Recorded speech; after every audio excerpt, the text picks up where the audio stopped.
가정의 달이라고 얘기를 합니다. 그래서 우리가 이 5월 한 달 동안에 이 가정에 대해서 주시는 하나님의 말씀들을 생각해보고 우리 순전한 교회 성도님들의 가정이 하나님의 은혜 안에서 회복이 되고 또 은혜가 넘치고 하나님이 기뻐하시는 믿음의 가정, 믿음의 가문들로 세워지는 은혜가 있기를 주의 이름으로 축복합니다. 하나님께서 가정에 복을 주셔야 돼요. 우리 성도님들의 가정, 우리 삶은 하나님께서 주시는 복을 받고 하나님이 기뻐하시는 가정으로 우리가 이 세상에서 쓰임받는 큰 은혜가 있게 되시기를 주의 이름으로 축복합니다. 정체성이 분명한 가정이란 제목으로 여러분과 하나님의 말씀을 나누기 원합니다. 오늘 말씀은 참 중요한 말씀이라서 여러분이 잘 들어주셔야 돼요. 잘 들으시고 앞으로 결혼하실 우리 형제 자매들, 또 가정을 이뤄가야 될 형제 자매들, 그리고 이미 가정으로 자녀를 두고 계신 우리 성도님들, 우리의 가정은 어떤 가정이 하나님께 복받는 가정이고 어떻게 우리는 우리 자녀들을 이 시대에 잘 양육해서 하나님이 기뻐하시고 쓰시는 귀한 생애를 사랑하는 자녀들, 그런 믿음의 가정을 만들어갈지를 여러분 오늘 성경의 말씀을 잘 들으시고 우리의 마음에 확정하시고 또 그렇게 결단하시고 하나님의 도우심으로 승리하는 삶이 되시기를 축복합니다. 오늘 이 말씀은 이스라엘 시대의 사사 시대의 끝자락에서 이제 다윗이 등장하지 않습니까? 그래서 이제 왕정 시대로 넘어가는 아주 중요한 분기점, 이 사사 시대라는 것이 왕이 없이 400년이 지나면서 이스라엘 지파들이 이렇게 하나님을 떠나 살아갔던 그런 시간들의 시간이 400년이에요. 그 끝에 엘리라는 제사장이 이스라엘 백성을 다스리고 있었지요. 제사장이면서도 사사의 역할을 감당했습니다. 사사라는 것이 판관인데 법적으로 판결을 해주는 역할들을 이 제사장 겸 사사였던 이 엘리 제사장이 감당을 하던 그 시대에서 이제 사무엘이 지나고 사울왕 다윗 왕으로 넘어가면서 왕정 시대가 되어지는 이 시대에 이 중요한 두 가정이 나와요. 이 하나님의 법궤, 하나님의 언약궤와 관련되어서 이 두 가정이 중요한 가정이 나오는데 이 가정들을 통해서 우리의 가정들은 어떻게 정말 하나님께서 복을 주시는 가정이 되어질지에 대해서 한번 생각해보는 그런 시간이 되었으면 좋겠습니다.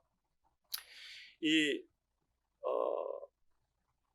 제사장 엘리 시대에 이스라엘 백성과 블레셋 가운데 큰 전쟁이 이제 발발하게 됩니다. 이 전쟁에서 엘리의 두 아들이 죽고 엘리 제사장도 결국 이제 죽게 되는데 문제는 이 전쟁, 블레셋과의 전쟁에서 이스라엘 백성들이 언약궤, 이 하나님의 법궤를 블레셋에게 빼앗기게 됩니다.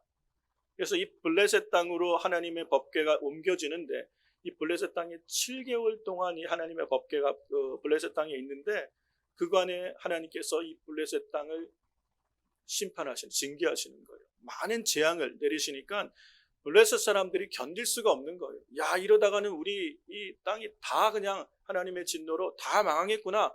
그래서 하나님의 언약궤, 전쟁의 승리로 전리품으로 얻었다고 생각했던 여호와의 법궤, 하나님의 법궤를 새 수레에다가 싣고 소가 끌게 해서 이스라엘로 돌려보내게 되는 사건이 나오죠. 이게 사무엘상 6장에 나오는 이야기입니다. 우리가 사무엘상 7장부터 이제 보는데 사무엘상 6장에 나오는 얘기인데 이렇게 돼서 결국은 이 소가 끄는 새 수레에 얹어져 있는 하나님의 법궤.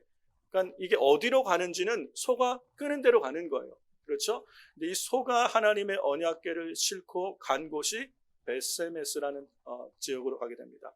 이 벳세메스라는 지역이 어디냐면 여호수아 21장에 보면 하나님께서 여호수아를 통해서 이제 땅을 분배할 때에 제사장 아론, 대제사장이었던 아론에게 주어졌던 땅이 땅 중에 하나, 그러니까 아론의 제사장들에게 주어졌던 땅 중에 하나가 벳세메스 땅이에요.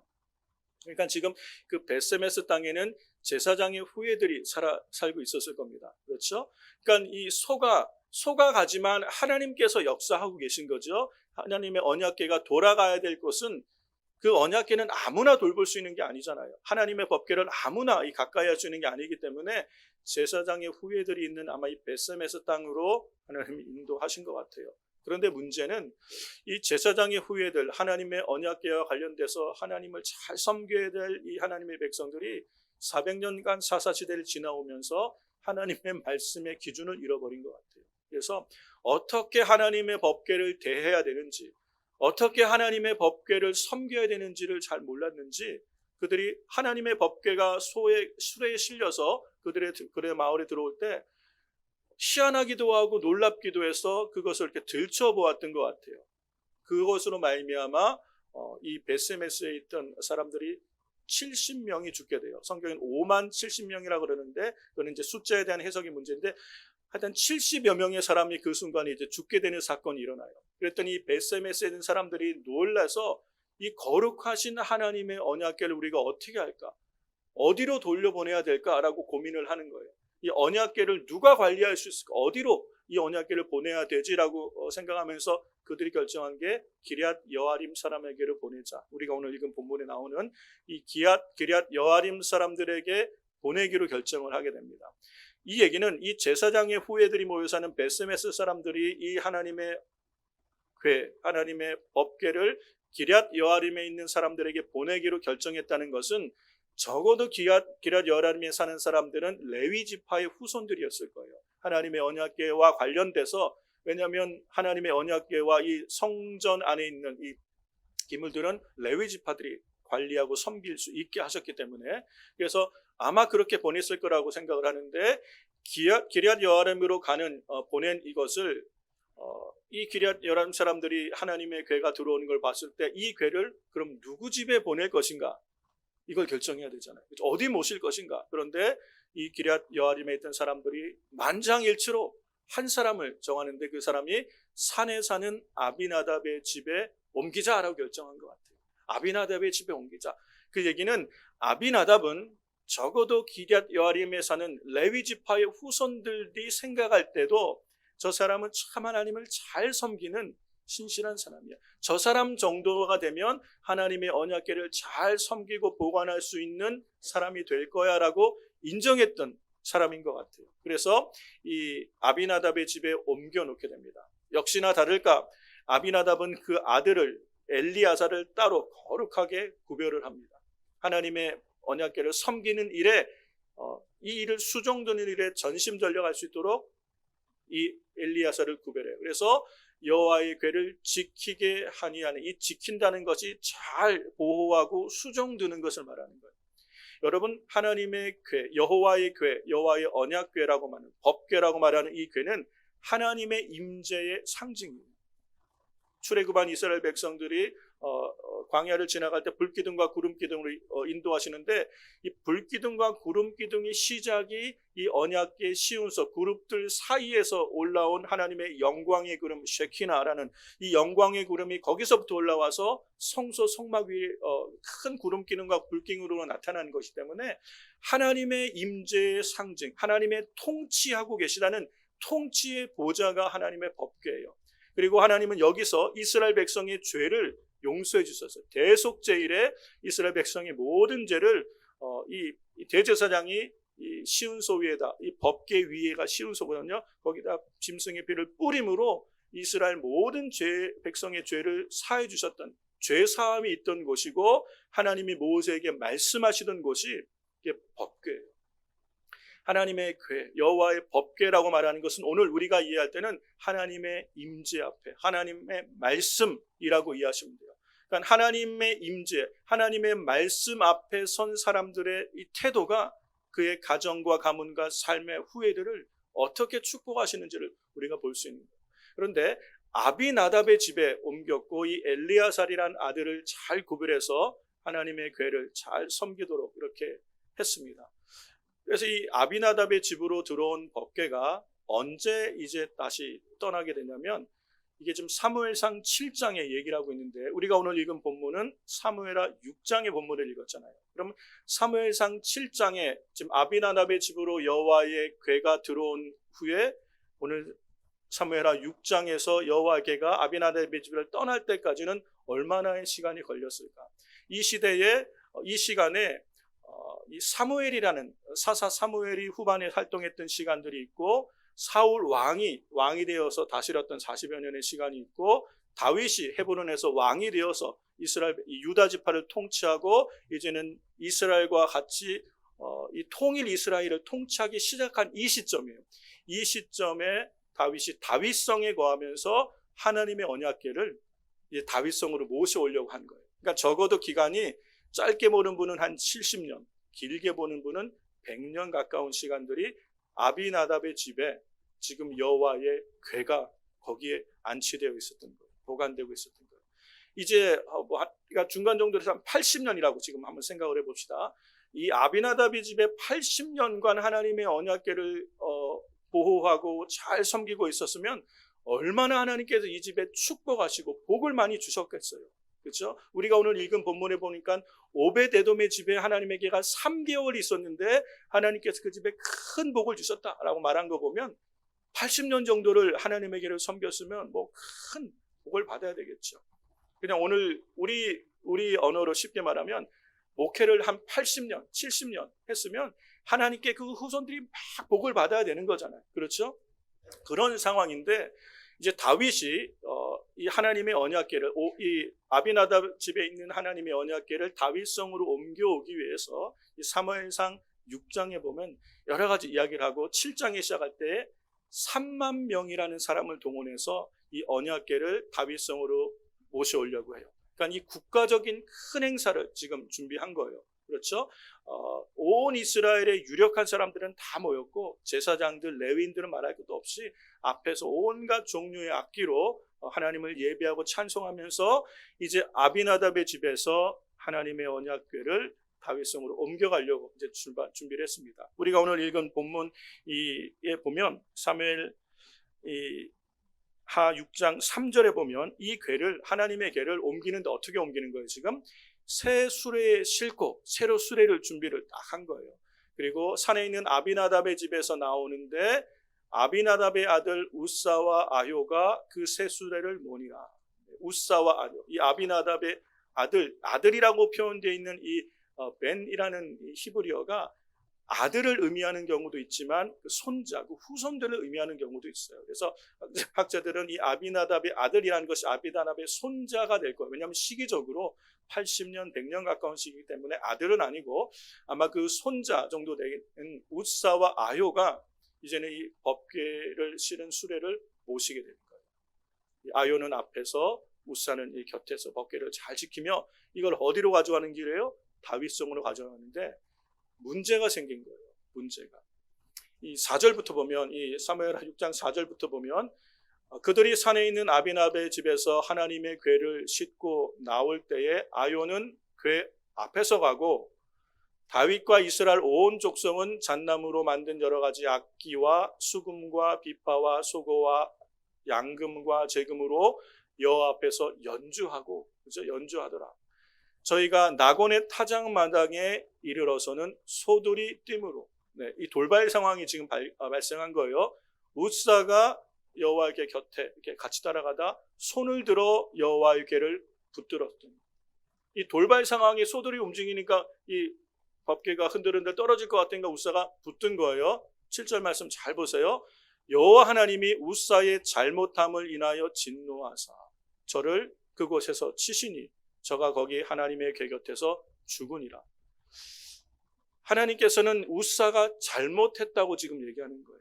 이게 지금 돌발 상황이 발생해서 소들이 뛰니까 소의 수레에 실었던 법궤가 어떻게 돼요? 흔들리면서 땅에 떨어지게 생겼잖아요. 그래서 우사는 선한 의도로 그거를 붙들었어요. 그런데 하나님께서는 이것이 우사의 잘못함을 인하여 진노하실 정도로 화를 내시는 거예요. 도대체 뭐가 문제냐? 저를 그곳에서 쳐져서 하나님의 궤 곁에서 죽게 만들었다는 거예요. 이 하나님의 여호와의 궤가 아비나답의 집에 들어갈 때는 아비나답이라는 사람은 신실한 믿음의 사람이었던 것 같아요. 그래서 하나님의 궤를 구별하기 위해서 아들을 구별해서 거룩하게 구별해서 이걸 잘 보존했는데 시간이 가면서 하나님의 궤를 마주하는 시간이 오래되면서 80년이라는 시간이 흐른 뒤에 그 손자는 무언가 잘못하고 있는 거예요. 하나님을 마주하고 하나님을 대면하고 하나님과 관계하며 하나님의 말씀 앞에 서 있는 우사의 태도는 하나님의 말씀에 관한 긴장감이 전혀 없어요.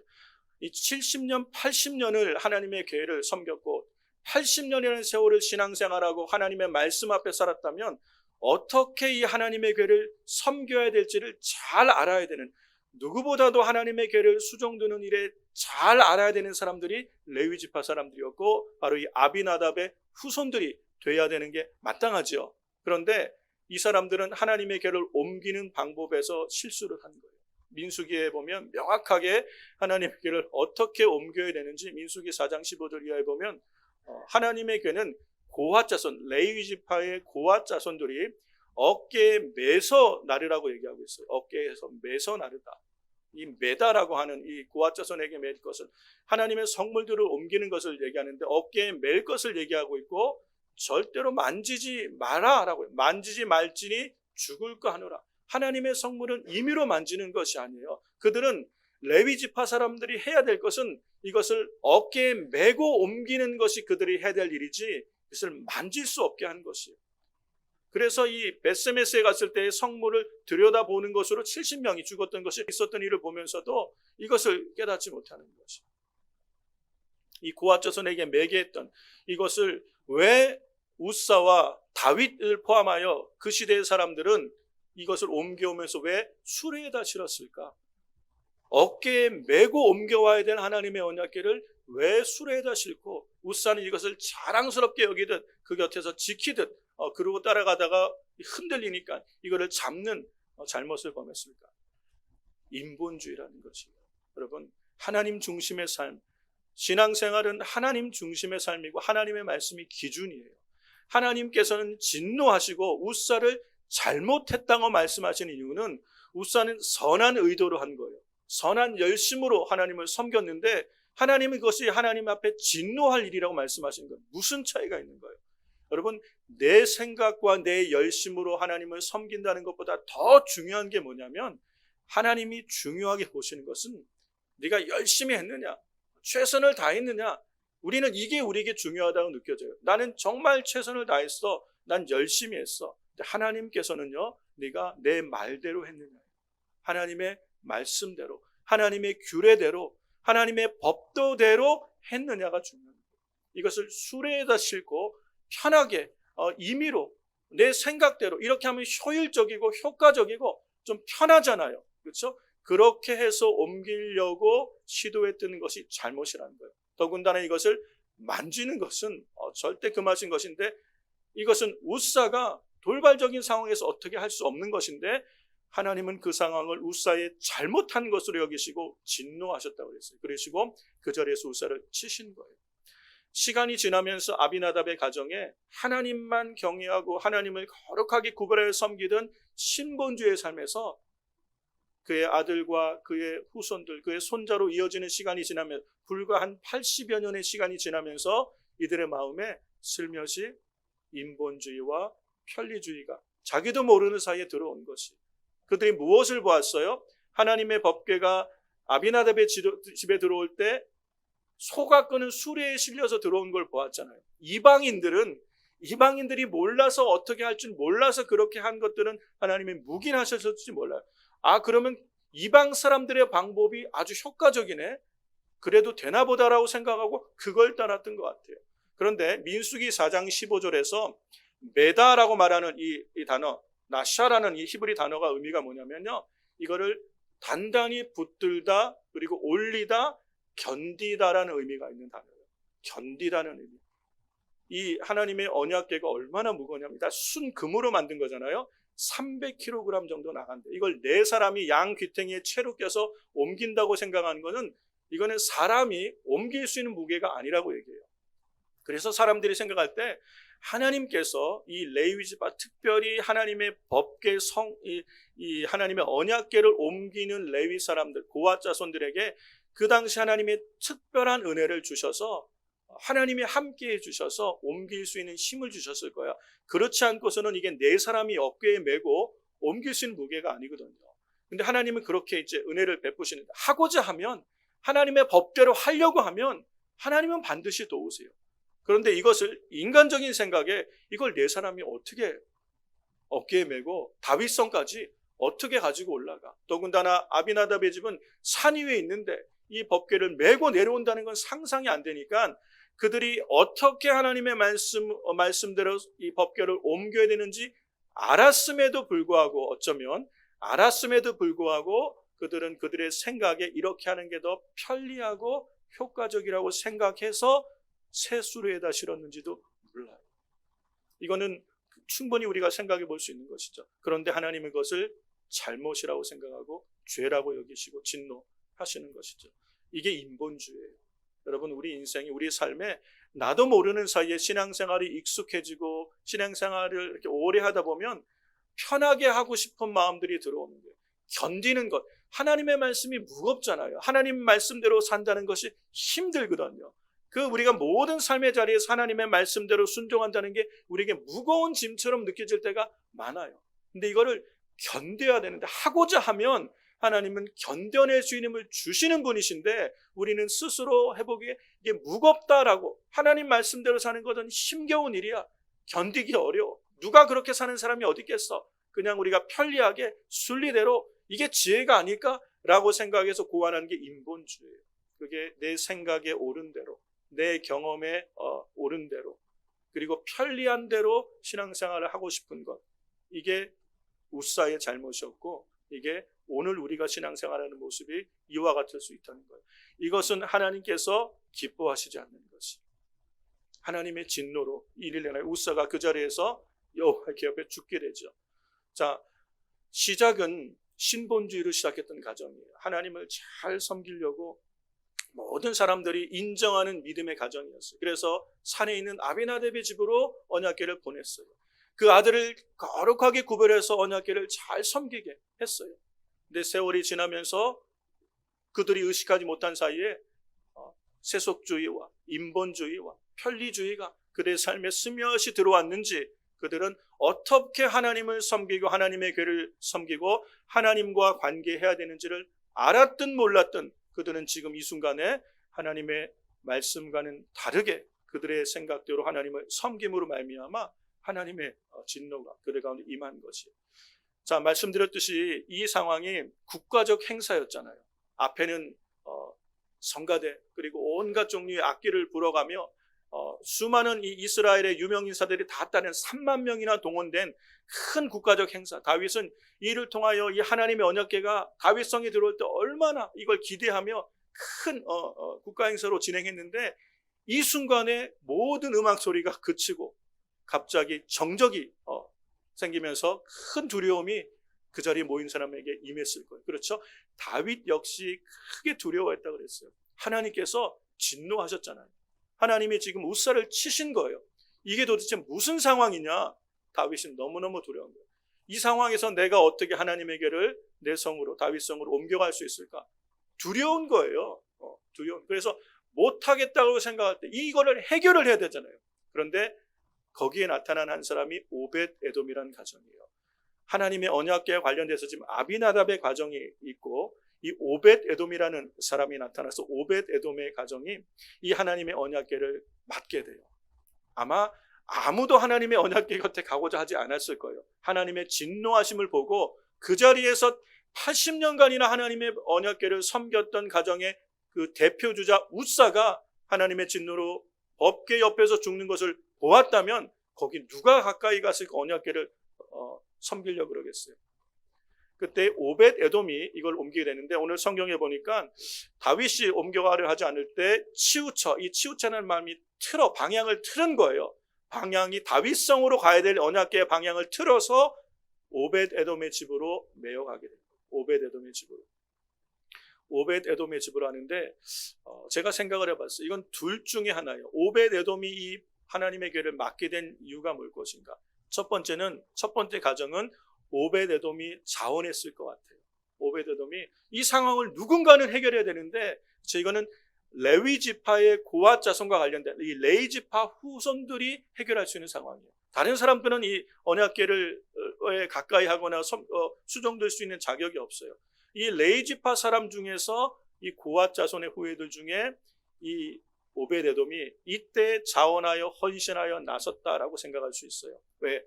이 오벳 에돔은요, 하나님의 궤를 어떻게 섬겨야 되는지를 잘 알고 있던 사람이에요. 이건 무언가 아주 그냥 열정적으로 아주 뜨겁게 대단하게 행사를 하면서 진행하는 것 같은데 이건 something wrong, 뭔가 잘못됐어. 이 방식은 아닌데 어떻게 하나님의 길을 옮겨야 되는지를 정확하게 알고 있었던 사람인 것 같아요. 그래서 왜 하나님께서 지금 우사에게 진노하셨는지에 대한 명확한 이유를 알기 때문에 답을 가지고 있었기 때문에 나설 수 있었을 것 같아요.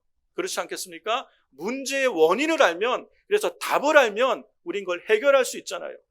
똑같은 레이지파의 오베데돔은 이 문제에 대한 도대체 하나님이 왜 이 순간 진노하셨는가에 대해서 알았던 것 같아요. 하나님의 언약궤를 옮기는 방법이 잘못됐고, 우사는 하나님의 언약궤를 만져서는 안 되는데 잘못했다는 것을 알았기 때문에 바르게 하나님의 언약궤를 옮길 수 있는 사람 오베데돔이 나섰다라고 생각할 수 있어요. 다른 말로 하면 헌신한 거예요. 이 위기의 상황, 이 절체절명의 위기 속에서 그의 믿음이 빛을 발하는 거예요. 헌신한 거예요. 그래서 하나님의 언약궤를 오베데돔의 집으로 옮겨올 수 있었을 것이다. 오베데돔이 헌신했을 경우가 있고요. 성경은 정확하게 얘기하지 않기 때문에 우리가 추측한 겁니다. 다른 하나는 사람들이 오베데돔을 추천했을 수 있어요. 그렇지 않겠습니까? 이 상황에서 다윗이 그럼 이 언약궤를 누가 메어갈 것이냐, 누가 옮겨갈 것이냐, 어디로 보내야 되는 것이냐, 그때 사람들이 옆에서 오베데돔의 집으로 보내시죠. 추천한 사람. 여러분은 누구를 추천하시겠어요? 이런 상황에 70년, 80년간을 여호와의 궤를 섬겼던 그 가정에 우사가 하나님이 그를 충돌하시고 진노하셔서 죽인 상황에 누가 이 언약궤를 맡을 수 있는 자격이 있다고 생각을 하겠어요? 근데 사람들은 오베데돔을 추천하는 거예요. 이 얘기는 오베데돔은 적어도 그 시대 레위 지파들 속에서도 인정받을 수 있는 신실한 하나님의 사람으로 인정을 받았다는 거예요. 충성된 사람으로 인정받을 수 있었던 이 오베데돔이기 때문에 그가 이 법궤를 그의 집으로 옮겨가도록 추천하지 않았어요. 그래서 결국은 이 오베데돔의 집으로 옮겨가게 되죠. 이 하나님의 궤가 결국은 오베에돔의 집으로 옮겨갔는데 그 집에 3개월 있게 돼요. 근데 11절에 보니까 여호와의 궤가 가질 사람 오베데돔의 집에 석 달을 있었는데 그 온 집에 복을 주시니라.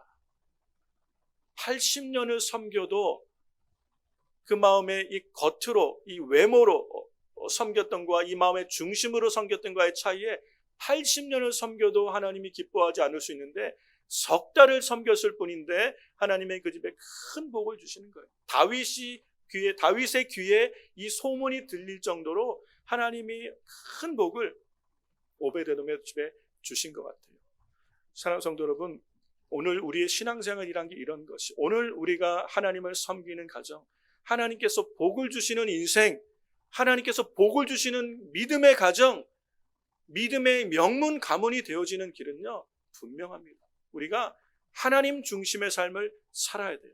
신본주의의 삶을 살아야 되는 거예요. 그런데 우리는 나도 모르는 사이에 신앙생활이 오래되고 익숙해지다 보면 나도 모르는 사이에 내 삶의 인본주의적인 삶, 세속주의와 편리주의가 내 삶에 스멀스멀 들어와서 그렇게 하나님을 섬겨도 된다고 생각하는 그런 신앙생활을 하게 될 수도 있다는 것이에요.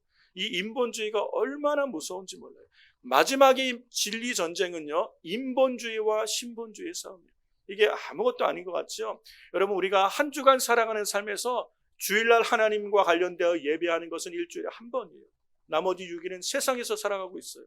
그런데 세상의 삶의 방식이 익숙한 우리가 하나님의 말씀을 견디며 하나님의 말씀을 붙들고 의지하며 살아야 되는 성도들이 그 말씀 가운데 나도 모르는 사이에 타협이 되어질 수 있는 것이요. 편안한 방법으로 내 생각에 옳은 대로 나는 내 최선을 다했으면 됐지. 나는 진심이었으니까 하나님도 아실 거야. 중요합니다. 우리의 열심, 우리의 진심, 80년을 법궤를 섬겨왔다는 것, 그렇죠? 중요합니다. 근데 더 중요한 게 뭐예요? 하나님의 법대로 했느냐, 하나님의 말씀대로 했느냐가 중요해요. 내가 하나님을 섬긴 지 신앙생활한 지 벌써 40년이 넘었는데 내가 3대째 기독교 집안인데 우리 아버님, 우리 집안에 장로님이 몇 분이고 우리 집안이 목회자 집안인데 내가 신앙생활한 지 벌써 얼마나 됐는데 우리는 우리의 겉사람을 자랑하기가 쉬워요. 그렇죠? 이게 내가 신앙생활에 나를 증명할 수 있다고 생각해요. 그런데 하나님께서는 그것 중요합니다. 그것도 의미가 있어요. 그런데 하나님께서 보시는 것은 내 중심은 어떤 사람이냐, 그래서 지금 너는 하나님의 말씀을 기준으로 살아가고 있느냐? 그럼에도 불구하고 그런 신앙의 외모를 갖고 있으면서도 내 중심은 세상적인 것으로 가득해 있지 않느냐? 하나님의 말씀을 의지하고 신뢰하기보다 내가 편한 대로, 내게 유익한 대로 결정하고 있지 않느냐? 여러분, 우리의 삶에 결정하고 있는 것이 나의 신앙의 본 모습이라는 거예요. 사람들은 겉사람을 봅니다. 외모를 봅니다. 하나님은 중심을 보신다고 말씀하세요. 우리가 자랑하는 외모가 뭐예요? 바로 이거예요. 내가 얼마나 신앙생활을 오래 했는지, 내가 교회에 어떤 직분을 갖고 있는지, 우리 집안이 어떤 믿음의 집안인데 이런 것을 자랑해요. 이런 것이 의미가 있다고 생각해요. 의미가 있죠. 중요하죠. 그런데 하나님은 중심을 보시는데, 하나님께서 오늘 보시는 것은 내가 살아가는 나의 일상에, 내가 선택하는 거의 기준에 무슨 근거가 있느냐. 여러분, 우리가 선택하는 것 대부분에서 우리는 정말 하나님 중심의 삶, 신본주의적인 삶을 살고 있습니까? 자녀들이 결혼할 때 보면 이걸 참 많이 알 수 있어요. 우리 여기 젊은 분들도 있는데 앞으로 이제 시집 가고 장가도 가고 자녀도 낳고 그래야 되는데, 결혼할 때 모든 것을 다 가진 형제나 자매가 있어요. 직업도 좋고 또 학벌도 좋고 외모도 괜찮고 실력도 있고 다 좋아요. 근데 한 가지가 부족한데 신앙생활을 안 해요. 이런 형제나 자매가 있고, 한 사람은 신앙생활은 열심히 해요. 반듯해요. 근데 조금 부족해. 뭔가 직장이나 뭐 이런 게 좀 부족하고 외모도 조금 뭐 부족하고 뭔가 좀 아쉬운 게 있어요. 그러면 여러분은 그런 배우자를 고를 때 누구를 고릅니까? 부모님하고 상의하면 부모님 뭐라고 얘기합니까? 그걸 물어보냐? 바보냐? 이렇게 얘기하죠. 뭘 골라요? 신앙은 나중에 결혼해서 교회 다니게 하면 돼. 그거는 나중에 다니게 하면 돼. 열에 9은 그렇게 결정하지 않나요? 네, 우리 순전한 교회 성도들은 아닌데 열에 9은 그렇게 결정하는 것 같더라고요. 제가 보니까. 왜요? 신앙생활 나중에 다 같이 하게 돼. 근데 나중에 결혼해서 신앙생활 하면 돼라고 생각했던 그게 평생이 걸려도 안 되는 경우가 있어요. 평생이 걸려. 그 하나 때문에 평생을 고생하고 살아갈 수가 있다는 거예요. 그때는 복이 좋았던, 이게 선악과와 똑같아요. 보암직한 것들, 모든 것들이 스펙이나 부족한 게 없어요. 잘 살 것 같아요. 그런데 그 세상적으로 성공한 그것, 신앙이 없으면요, 그게 선악과가 되는 거예요. 그것 때문에 실족하고 넘어지고 깨어지고 무너지고 망하고. 신앙 없는 형제가 세상으로 잘 나가면 그 가정이 아름다운 가정이 되어야 되는데 참 많은 가정이 아픔이 있어요. 상처가 있어요. 여러분, 그런데 하나님께서는 오베데돔의 가정을 보면요, 신앙도 있고 모든 것에서 하나님이 축복한 가정이 돼요. 그러니까 우리가 이 양쪽을 비교했다고 항상 그런 건 아니에요.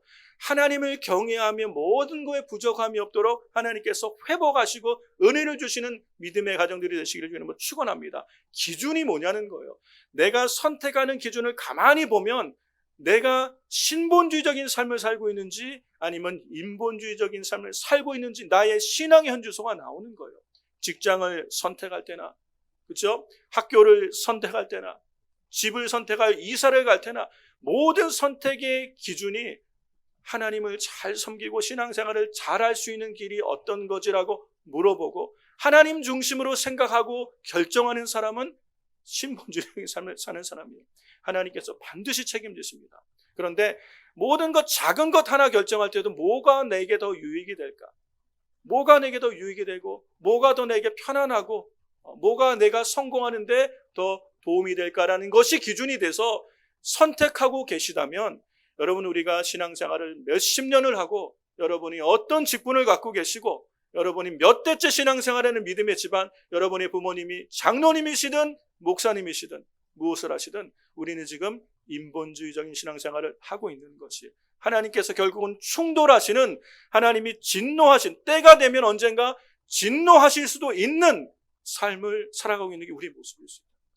여러분, 우리의 겉사람을 자랑해서는 안 돼요. 하나님 우리 중심을 보실 때 내 중심, 나의 믿음은 어떻게 할 수 있습니까? 내가 선택하는 것의 기준이 뭐냐는 거예요. 하나님 중심의 삶으로 내 인생의 방향이 정해져 있는 인생이냐, 아니면 세속주의적인 삶의 방향에 하나님을 섬기는 듯 하나 선택과 결정은 세상 사람들과 전혀 다르지 않는 모습으로 선택하고 있는가? 여러분, 여기에 오늘 우리의 결단이 있어야 될 줄로 믿습니다. 오늘 이 예배를 들으면서요, 우리가 누구 뭘 책망하거나 이런 의미가 아니에요. 우리가 이제는 정말 우리가 살아가는 이 시대가 얼마나 악한 시대인지 여러분 아셔야 돼요. 인본주의라는 것은요, 이게 결국은 마지막에 하나님을 대적하는 걸 설 수밖에 없어요. 인본주의로 말미암아 결국은 모든 신앙생활이 무너지게 돼 있어요. 인본주의는 결국 모든 것을 파괴하게 돼 있어요. 여러분, 인본주의로 나타나는 오늘 이 가정의 위기가 뭐냐면요, 성의 파괴예요. 여러분, 가정 안에서 여러분, 우리의 자녀들이요, 지금 학교에서 어린 자녀들 밖에 좀 뛰어놀고 있는 자녀들이 학교에서 뭐를 배우는지를 알고 계셔야 돼요. 여러분, 저희 또래나 우리 어른들 세대에는 가정에서 배우는 거하고 학교에서 배우는 거하고 비슷했어요. 보편적인 가치와 기준이 비슷했어요. 그렇죠? 어른들을 섬기고 예의를 지키고 부모님을 사랑하고 나라를 사랑하고, 그죠?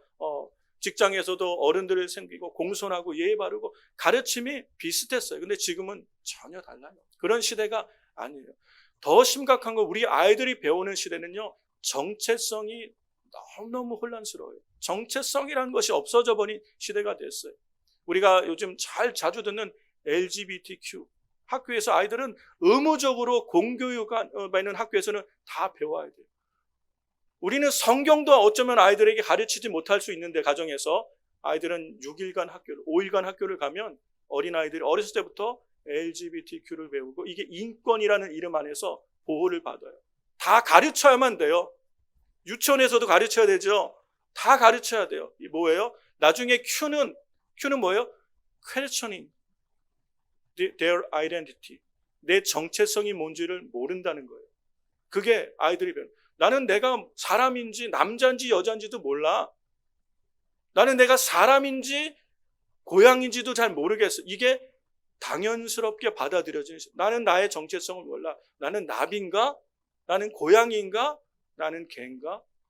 내가 사람이라고 생각하지 않는, 그게 나의 아이덴티티를 기록하는 데 들어가 있는 거예요. 수십 가지예요. 나는 누구냐? 예전엔 2가지밖에 없어요. 남자, 여자. 이게 우리의 성을 결정해주는 정체성이었어요. 창조의 원리였어요. 하나님이 사람을 만드실 때 남자와 여자를 만드시고 그들에게 복을 주시고 생육하여 번성하여 땅에 충만한 땅을 정복하라라고 하나님의 창조 명령을 주셨는데, 이게 무너져 버리는 거예요. 무너져 버리니까 뭘 가리키는 거예요? 나는 내가 누구인지 몰라. 남자인지도 모르고 여자인지도 몰라. 내가 사람인지도 모르고 내가 느끼고 내가 되고 싶은 게 나야. 이게 우리가 보편적으로 가르쳐지고, 그러면 아이들의 정체성이 다 무너지는 거예요.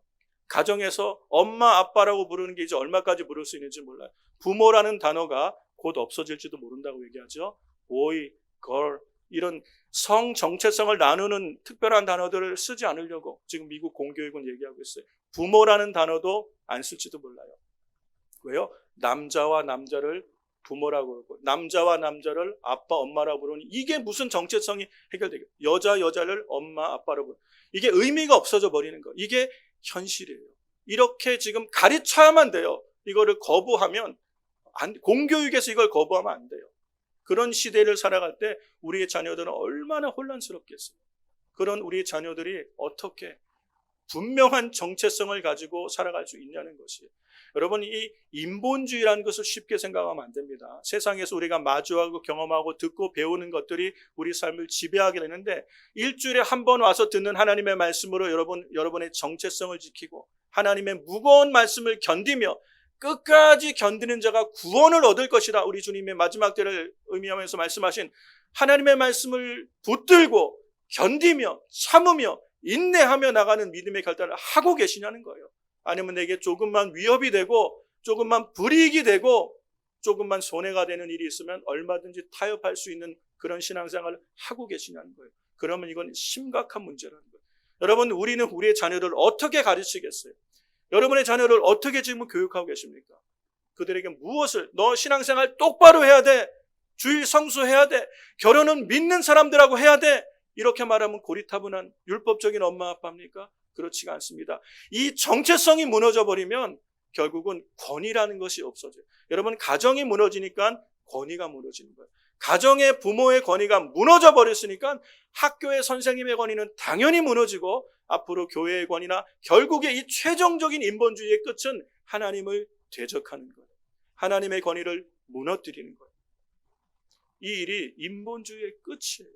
하나님을 충돌하고 하나님을 대적하는 것. 사단 루시퍼가 이 하와와 아담을 속여서 선악과를 취하게 해서 결국은 하나님처럼 되고자 하여 무너뜨린 게 인본주의예요. 여러분, 우리가 이걸 분별하고 정말 깨어서 신앙생활하지 않고 하나님의 말씀이 무겁다고만 생각해서 어떻게든 편안하게 신앙생활 해보려고 하는 그런 시도들 속에 우리는 나도 모르는 사이에 인본주의에 깊이 스며들면서 하나님과 상관없는, 하나님이 심판하시는 날에 됐을 때 하나님과 충돌해야 될 수밖에 없는 위치에 서 있는 우리 자신과 우리 가정과 자녀들을 볼 수도 있다는 거예요. 이거는 부모님 책임이에요. 우리가 가르쳐야 돼요, 아이들을. 그래서 정말 깨어있게 가르치고 분명한 아이덴티티를 두 가지를 가르쳐줘야 돼요. 너희가 하나님의 자녀란 걸 가르쳐 주셔야 돼요. 그렇지 않습니까? 하나님께서 우리에게 전부를 주셨어요. 그의 생명을 주시기까지 우리를 사랑하시고 하나님의 아들이 십자가에서 그의 모든 생명을 다 쏟으기까지 나를 사랑하신다라고 확증해 주시고 나에게 모든 걸 주셨다면, 내가 정말 그 예수님의 십자가와 부활을 믿고 구원을 받아서 하나님의 자녀가 됐다는 것을 믿는다면, 여러분, 우리는 하나님을 위하여 사는 것이 마땅한 것이에요. 당연한 것이에요. 하나님을 위하여 살아주는 게 아니라 그것은 마땅한 것이에요. 하나님이 내 인생의 우선순위가 되고 나의 전부가 되어지고 나의 생명을 다해도 섬기되어도 부족하지 않은 하나님이신 것이 마땅한 것이, 예배, 내 인생의 우선순위가 되는 게 지극히 당연한 것이요. 하나님의 말씀이 모든 선택의 순간에 기준이 되는 것은 너무도 마땅한 것이에요. 그런데 오늘 우리는 그렇게 살고 있습니까? 아니라는 것이. 우리가 깨닫고 결단을 해야 될 시기가 된 거예요. 하나님 중심의 삶을 살고 있는가? 이게 아니면 견디어내질 못하는 것. 마지막 때에 버티질 못, 신앙생활을 끝까지 못하게 되는 경우가 있어요.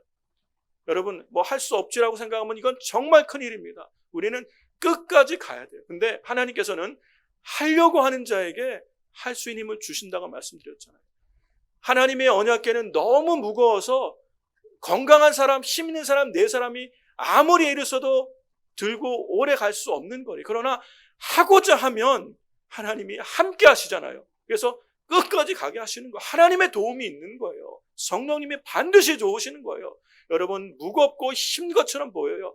특별히 악한 세상에 살면서 하나님의 말씀대로 살고자, 경건하게 살고자 하는 자는 핍박을 받을 것이다, 주님이 얘기하셨죠. 나를 따라오려거든 십자가를, 자기를 부인하고 자기 십자가를 지고 따라야지만 하나님 예수님을 따르는 길을 갈 수 있는 시대가 된 거예요. 무거워요. 그런데요, 이걸 든든히 붙들고 하나님의 말씀을 든든히 붙들고 견디며 참으며 인내하며 가면 반드시 하나님께서 책임지신다는 것. 그 가정이 오벳에돔의 가정이에요. 하나님께서 이 오벳에돔의 가정을 축복하셨는데 얼마나 축복하셨는지 몰라요. 3개월 이후에 축복하신 것이 아니라 이미 믿음의 가정이었기 때문에 이런 헌신과 충성으로 하나님을 섬겼더니 그의 온 집안을 하나님이 축복하신 내용이, 이 우리가 사무엘하와 같은 병행 구절이 같은 시기에 같은 내용들을 다룬 같은 말씀이 역대상에도 나와 있는데요. 역대상에서 이 오벳에돔의 가정을 소개하는 말씀을 읽고 이제 말씀을 정리하겠습니다. 역대상 26장 말씀을 보세요. 4절부터 8절, 15절 보면 오벳에돔의 아들들의 이름이 나옵니다. 오벳에돔의 아들들, 맏아들 스마야와 둘째 여호사밧과 셋째 요아와 넷째 사갈과 다섯째 느다넬과 여섯째 암미엘과 일곱째 이사갈과 여덟째 부올레데니, 이는 하나님이 오벳에돔에게 복을 주셨습니다. 그 아들 스마야도 오벳에돔의 아들 스마야입니다. 두어 아들을 낳았으니 저희의 족속을 다스리는 자여 큰 용사라. 그 가정의 가문의 지도자들이 나오게 하시는 거예요. 스마야의 아들들은 오드니와 르바엘과 오벳과 엘사밧이며 엘사밧의 형제 엘리후와 스마갸는 능력이 있는 자니. 8절 말씀 같이 읽어볼까요? 이는 다 오벳에돔의 자손이라. 저희와 그 아들들과 그 형제들은 다 능력이 있어 그 직무를 잘하는 자니 오벳에돔에게 난 자가 62명이었다. 네, 그의 후손들이 62명의 가문이 됐는데요. 8절 말씀 보여주세요. 8절 말씀. 뭐라고 성경은 얘기하냐면 그의 아들들, 그의 후손들이죠. 그의 형제들, 오베드돔의 후손들이 다 능력이 있다고 얘기했어요. 그리고 그 직무를 잘하니. 근데 그 직무란 게 무슨 직무예요? 오베드돔의 가정은 하나님의 전을 섬기는 일을 했어요. 나중에 성경에 보니까 오벳에돔은 이 성전의 문을 지키는 문지기, 그냥 경비병의 의미가 아닙니다. 이거는 레위 지파 중에서 택하여 선별되어 세워지는 책임자예요. 문지기 역할을 했고, 그의 아들들은 성전 곳간을 책임지는, 그러니까 보물 창고를, 그러니까 재정을 책임지는 역할을 맡아서 이 직무를 잘한 거예요. 하나님께서 내게 주신 직분과 직임을 충성되게 잘 감당하는 사람들이 오베데돔의 가정에 다 나오는 거예요. 그의 가정과 후손이 다 이렇게 하나님의 말씀의 기준대로 맡겨진 직임과 직분을 충성되게 감당하는 가정이 된 것이, 이게 복이에요. 이게 하나님의 복이에요. 내 생각에, 내 감정에, 내 이익을 따라 움직이는 삶이 아니라 하나님의 말씀대로 맡겨진 직임을 충성되게 감당하는 이 가정, 이 가정이 하나님 앞에 복받은 가정인 줄 믿습니다. 그런데 이 오베돔의 가정의 이야기가요, 200년 후에도 나와요. 지금 우리가 이 사무엘 아까 상에서 봤고, 이 역대상에서 봤던 이야기가 역대상 26장의 이야기에 역대하 25장으로 가면 북이스라엘과 남유다로 갈려서 북이스라엘의 왕이 남유다의 이 아마샤가 왕으로 있을 때 남유다를 침공을 합니다. 그래서 아마샤 왕을 사로잡아가고, 그리고 예루살렘 성벽을 다 허물어 버리고, 그리고 이 성전 안에 있는 곳간, 거기 보물고에서 모든 내탕고에 있는 것들을 다 뺏어가는 일이 발생해요. 그런데 24절 보세요. 그럴 때 24절에 소개되는 게 하나님의 전 안에 오벳에돔에 지키는 모든 금은과 기명과 왕궁의 재물을 취하고, 북이스라엘 왕이 하나님의 전에 오벳에돔의 가문의 후손들이 계속 지켜왔죠. 그 아들들에게 이걸 맡기셨거든요. 계속 그 일을 200년 동안 해온 거예요. 다윗성으로 지금 하나님의 언약궤가 옮겨진 게 BC 1003년경인데 이 일이 일어난 게 BC 791년경이에요. 그러니까 200년이 넘는 동안에 이 오베데돔의 가정은, 그의 후손들은 동일한 직분, 하나님의 전을 섬기고 문지기의 역할을 감당하고 성전의 곳간을 지키는 일을, 그래서 오베데돔이 지켰다고 얘기하는 거예요. 오베데돔의 가문이 대대로 지켜왔던 이것을 이제 북이스라엘의 왕이 쳐들어와서 빼앗아가는 거예요. 여러분, 이게 충성된 가문으로, 그 직임을 잘하는 가문으로 남을 수 있는 것, 이게 하나님의 말씀대로 법대로 순종하는 믿음의 가정인 줄로 믿습니다. 오늘날 여러분, 우리가 살아가면서 수많은 선택의 기로가 있어요. 결정하고 선택하는 모든 거의 기준에 우리는 우리가 살아왔던 삶의 경험, 지식, 그리고 우리가 추구하는 삶의 목적, 그리고 성공, 이익을 위하여 우리는 선택하기가 쉬운 이 시대에, 사랑하는 성도 여러분, 우리가 하나님의 말씀의 기준을 따라 우리의 인생의 크고 작은 일들을 선택할 때 하나님께서는 반드시 그 사람과 함께 하시고 그 가정과 가문을 책임지시는 줄로 믿습니다. 이게 하나님을 경외하는 삶이에요. 이게 하나님 중심의 삶을 살아가는 그리스도인의 삶의 방식인 줄로 믿습니다. 이것은 무거운 거예요. 하나님의 언약궤를 짊어진다는 것은 무거운 거예요. 견뎌야 되는 거예요. 그런데 하고자 하면, 말씀대로 살고자 하고 말씀대로 순종하고자 몸부림하면 때로는 대가를 지불해야 되고, 때로는 손해를 봐야 되고, 때로는 자존심의 상처를 입어야 되고, 힘들고 어려워서 벗어버리고 싶은 그런 일지라도 끝까지 견디면 하나님께서 반드시 그 길을 인도하셔서 승리하게 하시고 하나님의 영광을 돌리는 믿음의 가문으로 축복해 주실 줄로 믿습니다. 저는 우리 순종함께 온 성도들의 가정이 이 오베데돔 같은 가정이 되길 주의 이름으로 축원합니다. 그래서 이 믿음의 선한 싸움 가는 이 길에서 우리 모든 성도님들의 가정이 하나님을 신뢰하십시오. 우리 주님을 의지하십시오. 우리 앞에 계시는 대장 예수님을 의지하여 주님의 말씀대로 쫓아가면 반드시 고난의 길 같지만 승리의 길, 영광의 길, 영생으로 인도하시는 하나님의 복된 승리를 경험하는 저와 여러분 될 줄로 믿습니다. 이 놀라운 은혜, 놀라운 승리가 우리 사랑하는 성도들의 가정과 가문과 후손들에게 영원히 함께하게 되시기를 주의 이름으로 축원합니다.